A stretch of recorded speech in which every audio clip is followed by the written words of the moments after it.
The following live stream has been pre-recorded. Any special weather reports or tornado warnings that are present during this program should be checked within 30 minutes from your local television stations. Thank you. Live from Riverside, this is AJ4E News. Now reporting, AJ Baker and Ethan Jakowski. Good evening, everyone. It is a Wednesday, February 4th, 2026, 8:07 a.m. I am Ethan Jakowski. And I am AJ Baker. Welcome into the newscast. Luckily, we have time to do these now. And we're following up with the developing story about Nancy Guthrie right now. Yep. It is day 4, I believe, of finding her. So yeah, it's day 4 of that search. They basically have not found any new details, but they've just basically found that, like, okay, hey, 2 ransom notes were sent to stations and 1 ransom note was sent to Guthrie's family. So no really updates on that. Again, if YouTube is suddenly pushing the algorithm that you do know information, or you're connected with the family and know information about her whereabouts, you can report anonymously via text chat. You can report anonymously online, or you could also report anonymously through the specialized online form. That's at 88crime.org. Once again, that's 88crime.org. Go to that website, get more information, and submit something if you have information. Again, that's 88crime.org. All right. More news this evening. Yeah, more news this evening.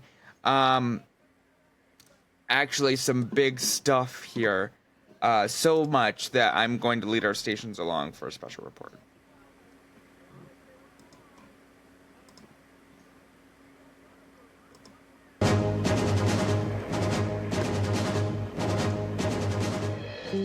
This is an NBC News special report.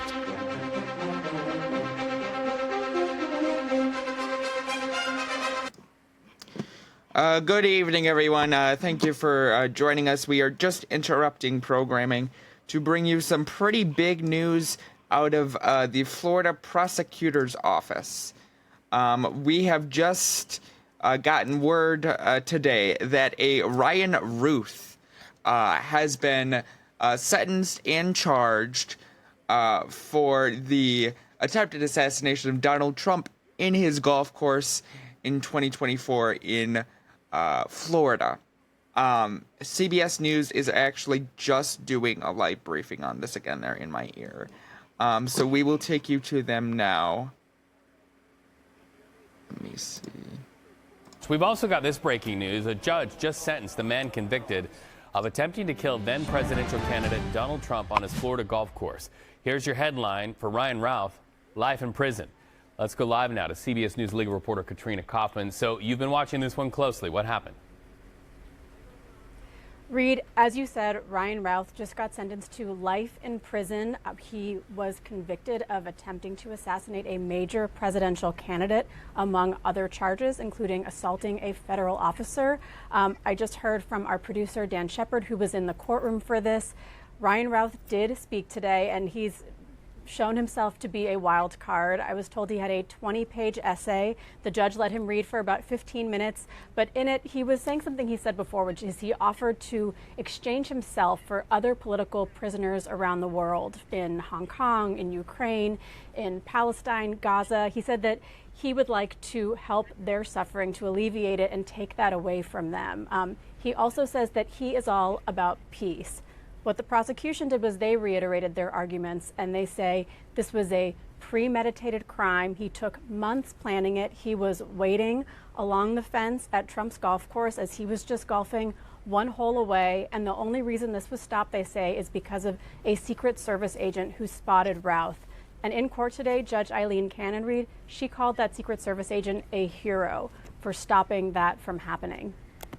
Well, we also understand that Mr. Routh represented himself during these proceedings. Any other bits of color that you can offer what happened today in court? So today he did have an attorney, but this essay he read is very similar to what it was like to watch Ryan Routh representing himself in court. You know, he really didn't seem to have a strong legal strategy or defense. His questioning was haphazard. I heard that the judge was a little bit annoyed with him today in court. That sort of would come up because he would go so off topic, Reed. I remember when he read his opening statement, it was like a poetic diatribe, but the judge kept stopping him because she just said, this has nothing to do with this case that you're supposed to be presenting to me. So he was very haphazard in his own defense, and he actually tried to use that to lower his sentence, saying that he had an ineffective defense. He did have an attorney appointed for the sentencing. I think he recognized that he needed the legal help as this proceeded. Fascinating times. Katrina Kaufman, thank you so much as that chapter closed. Katrina, we want to thank you for that news. Yes, thank you. We're gonna break out of special reporting. We're gonna give 30 seconds for us to kind of disperse, get all of our programs back in line, and then we will be back with you 30 seconds. Shortly. We'll be right back. Yeah.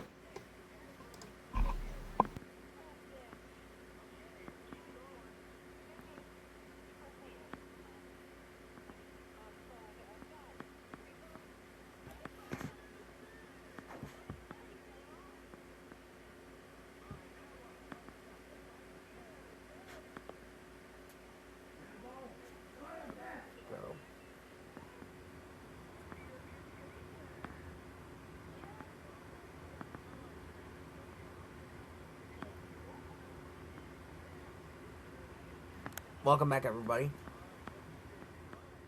Okay, and thank you. We have dispersed from special reporting. Ethan is now gonna bring us our next story. Ethan. All right.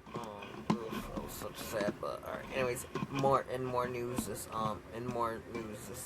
8:14 p.m.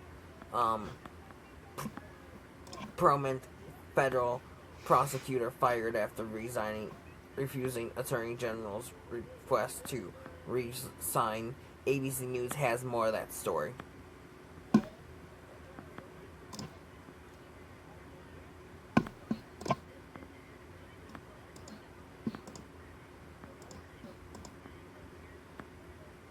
Now to late developments tonight in the massive shakeup at the Justice Department. One of America's top federal prosecutors defiantly refusing the Attorney General's request to resign, now saying he's been fired. One of dozens of prosecutors caught in the purge of President Obama's appointees.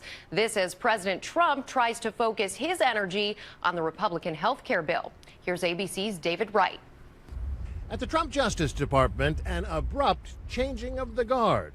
Overnight, Attorney General Jeff Sessions asked for the resignations of all 46 U.S. attorneys left over from the Obama administration.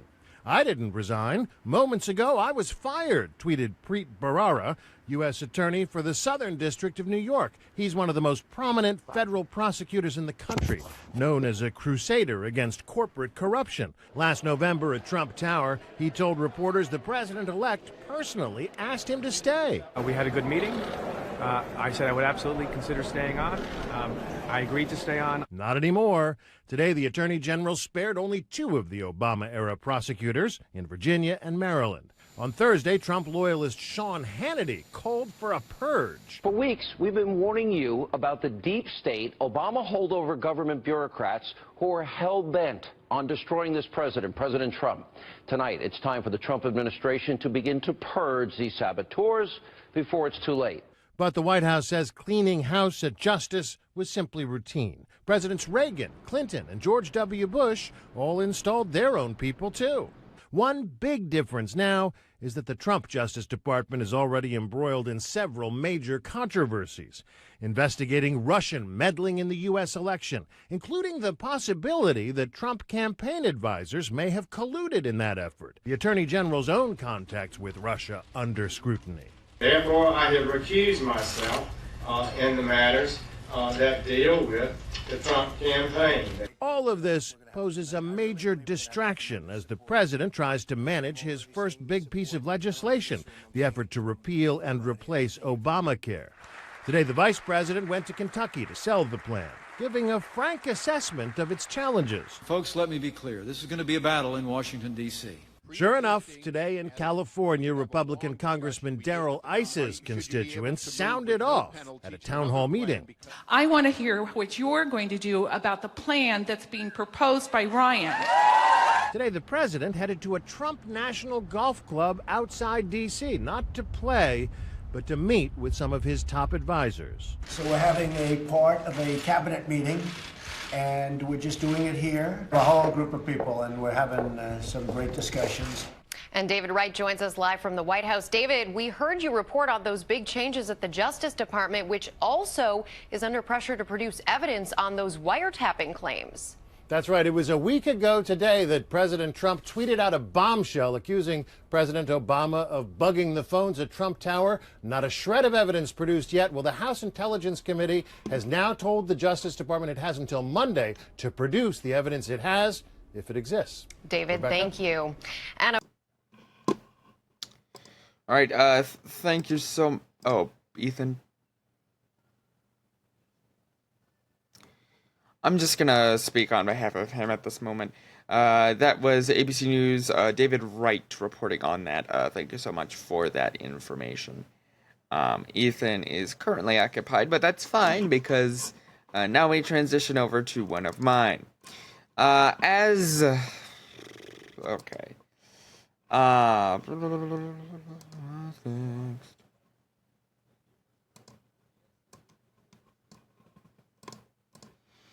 Okay,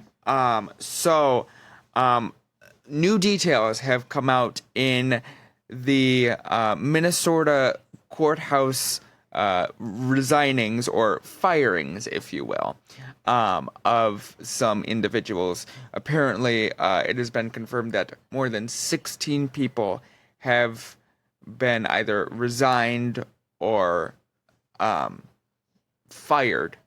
Again, like various things happen dependent on the person. Anyway, for more information on this news, here is KARE 11 News. New details tonight about the continuing mass exodus Hey, AJ, out pause there of for the a U.S. second. Attorney's Office in Minnesota. The resignation. On. Dylan's trying to say hi to you. Remember Dylan Pazda? Oh, hello. I haven't seen him in a long time. Anyway, here's the report. Yeah. By the way, AJ, if you can hear me, I still host game shows, but I only host them offline. Like I host them on Zoom and on iMessage. Hope Sylvia would have got And FaceTime. Okay. World, Alex, I hear what you said. Oh yeah. Okay. I'm helping my friend right now with the news.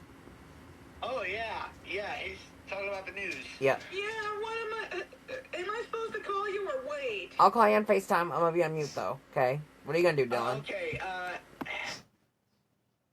And that was a special guest appearance by Dylan Foster. Thank you, everyone. Now we will revert back to the story. Here's KARE 11. New details tonight about the continuing mass exodus out of the U.S. Attorney's Office in Minnesota. The resignations come at a time of mounting concern over the legalities of the Trump administration's increased immigration enforcement. We have confirmed 8 more people in that office have now also resigned. These latest departures come just weeks after 6 others, including Joe Thompson, the lead prosecutor in the Feeding Our Future fraud cases, announced his resignation. Sources tell us that decision stemmed from concerns with the Justice Department's handling of the killing of Renee Good. Now there's even more concern about who's left to prosecute fraud and other cases in Minnesota. Lauren Lemanchuk joins us now with a closer look at where prosecutions go from here. Lauren? Well, you know, despite this major upheaval, we still have not heard from the Trump-appointed U.S. Attorney in Minnesota, Dan Rosen. So I reached out to him directly today, twice, asking his response to the mass resignation and how he plans to continue to fight fraud and crime while losing so many key staff. Still, just silence from Rosen. This news conference on fraud from just months ago gives a picture of what's lost. That's Joe Thompson, who spearheaded the massive Feeding Our Future fraud prosecution, and Harry Jacobs, who handled the Evergreen Recovery fraud prosecution. This one shows Dan Bobier, who was prosecuting the multi-million-dollar housing stabilization fraud uncovered by KARE 11 Investigates. All now gone. Anna Voss, the chief of the civil division, is representing DHS in the nearly 500 habeas corpus cases filed by immigrants who said they were illegally detained in the last month, and at times overwhelming workload. She is resigning too, one of 14 staffers in the last month, including some of the most senior attorneys in an office that was already understaffed. It tells me there's a problem. Anders Fogh spent nearly a decade with the office, serving as acting U.S. attorney in 2021. They've had this moment of conscience where they feel like they need to step away from these jobs that they worked so hard to get and that they've dedicated so much of their lives to because of concerns they have with what's taking place. Sources tell KARE 11 the first wave of resignations came after prosecutors were ordered to stop investigating the killing of Renee Good and instead investigate her wife. Sources also say the most recent came after some felt pressure from the DOJ to compromise their personal ethics.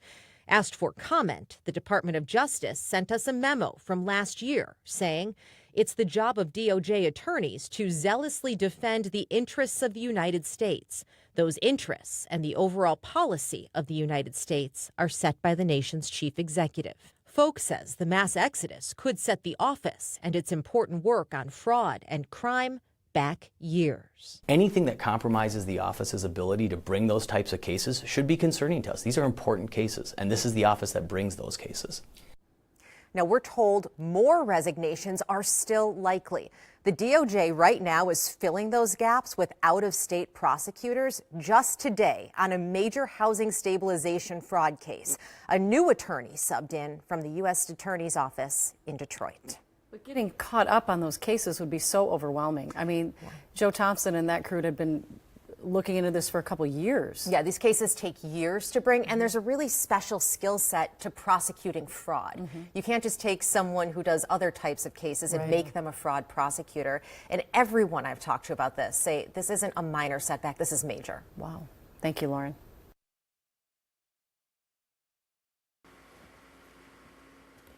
All right, and that was KARE 11 News with that piece, with that news piece. Thank you very much for that. And for our next story, which I will go into further detail here in just a moment after Ethan explains it, but Ethan can introduce the story. Ethan, what do we got next? It must be traffic.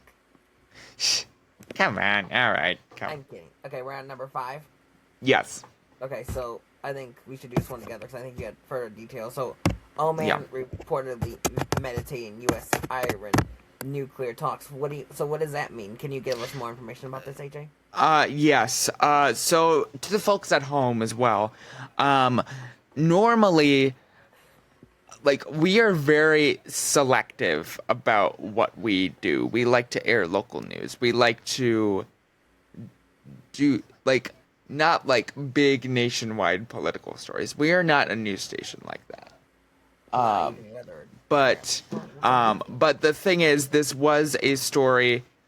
Excuse me, my camera accidentally shut off. This was a little bit of a story that was put on last night from the firing at the, what was it, jet drone, or the U.S. shot down an Iranian drone of some kind. That has been kind of a build-up to this, which is why we wanted to air this story. So they are just firmly talking about further meetings at this time with President Trump and also Iranian officials. Is it those Iran drones? Yeah. So, we have a news station that has been translated over to English for us. I-24 News. I-24 News, yeah. I-24 News has more information, and we will get that to you. A key step toward a new deal with Iran?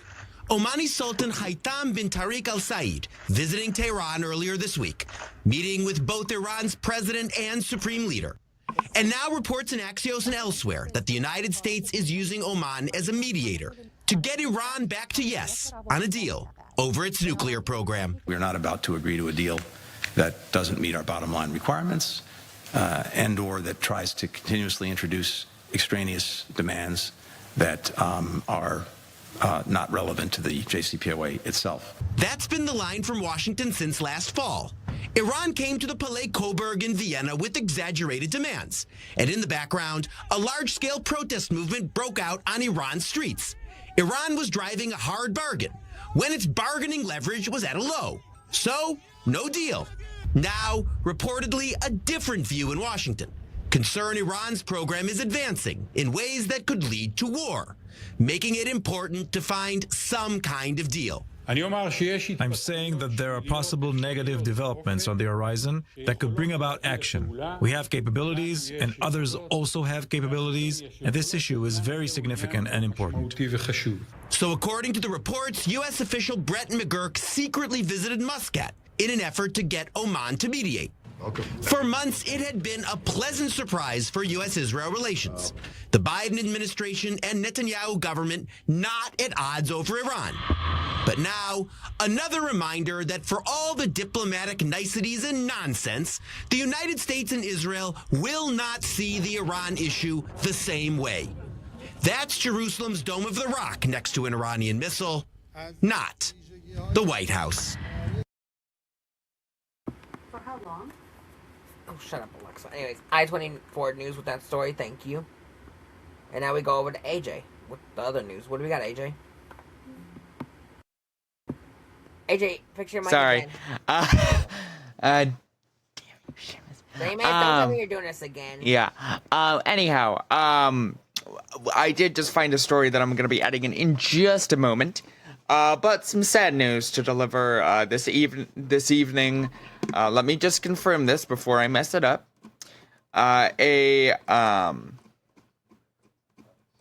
Excuse me, just a moment. Just so that I'm getting this out right. That is a good thing. We like to put out good information in what's been said. Okay, so a former Indiana congressman, Lee H. Hamilton, which was a leader in foreign policy powers, has died at the age of 94. This has just been put in. So Wish 8 News from Indiana has more information on this story. Former Democratic Congressman Lee Hamilton has died. Good evening, everyone. I'm Phil Sanchez. And I'm Jeannie Galeros. According to his office, Hamilton died peacefully in his home in Bloomington last night. Hamilton served 17 terms as a U.S. representative for Indiana's 9th District for 34 years. The political scholar served on numerous congressional committees and was vice chair of the 9/11 Commission. He was also awarded the Presidential Medal of Freedom by President Barack Obama in 2015.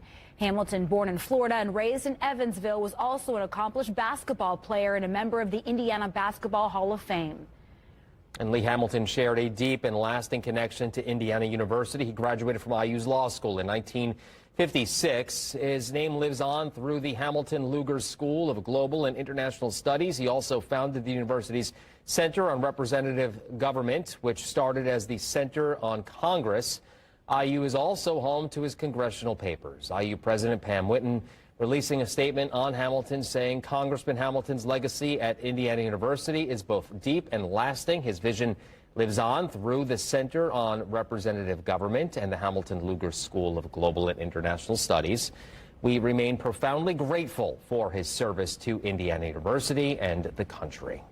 Governor Mike Braun has directed flags be flown at half-staff in honor of Hamilton at all state facilities until sunset on the day of his burial, which has not yet been announced. Braun also released a statement saying Indiana mourns the passing of Lee Hamilton, a man whose life embodied integrity, civility, and public service. We extend our prayers to his family and honor his legacy of serving Hoosiers.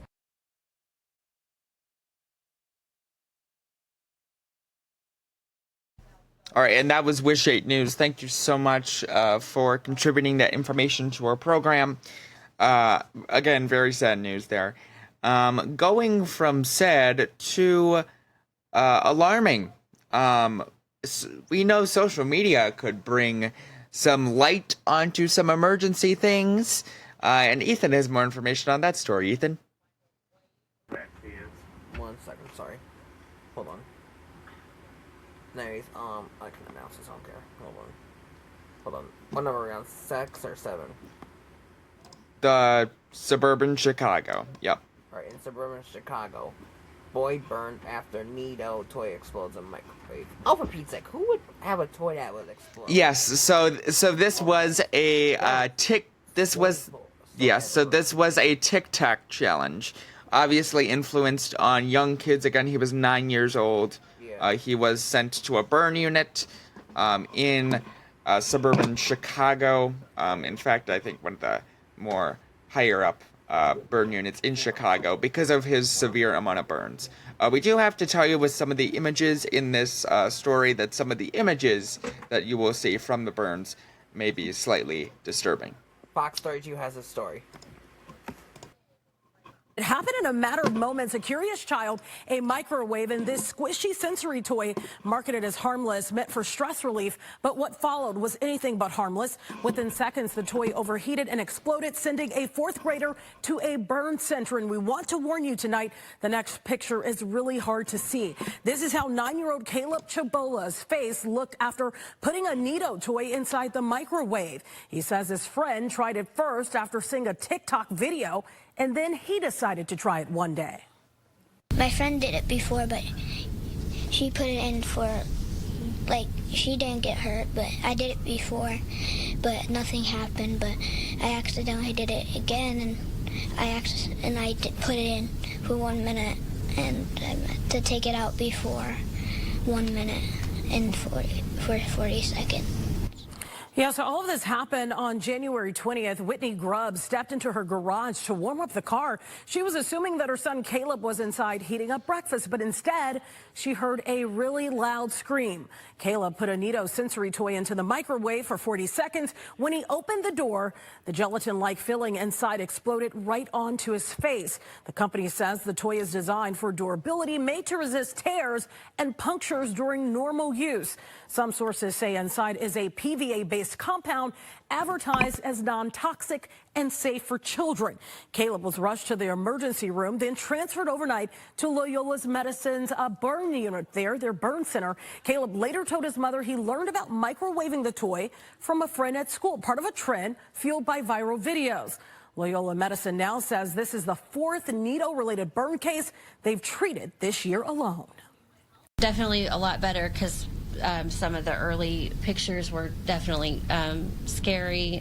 We were worried about his eye, of course, which he was cleared by ophthalmology, which is great. The material inside is so thick that it holds heat longer because it's thick, and it sticks, and so it stays on the skin longer. And that causes even more problems than, say, a similar temperature water that might slide right off. Just think before you act, and think before when you're putting something in the microwave, because you can only put food, and it's more powerful than the oven and other stuff.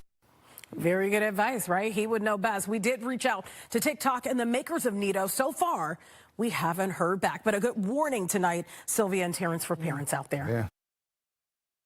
Yeah. Hey, can I say something real quick? AJ, Yeah, completely. Yeah, completely. Can I say something? Yeah. All Obviously. I just want to say in this video, kids, please do not try this at home. Yes. That is Okay. dangerous. You guys wouldn't learn your lesson. Anyways, I think AJ has another story, don't you? Yes. So right now, this is our last story, but I am gonna encore. But I am gonna check again to see if there are any more stories that have been uploaded. If so, then there will be more to come. But we are ending off on a pretty well, I shouldn't really say popular, but a pretty infamous judge's hearing right now. And an attorney an ICE attorney of some kind has pled against a court because of Trump's layoffs and the future of the ICE system, saying, quote, that her job sucks. Covering this is Fox 2 Minneapolis, St. Paul.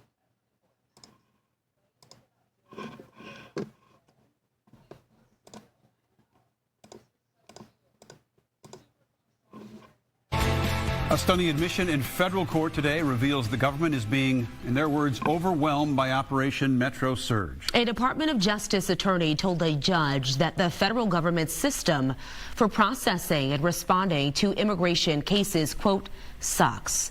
Fox 9 investigator Paul Bloom was in the courtroom.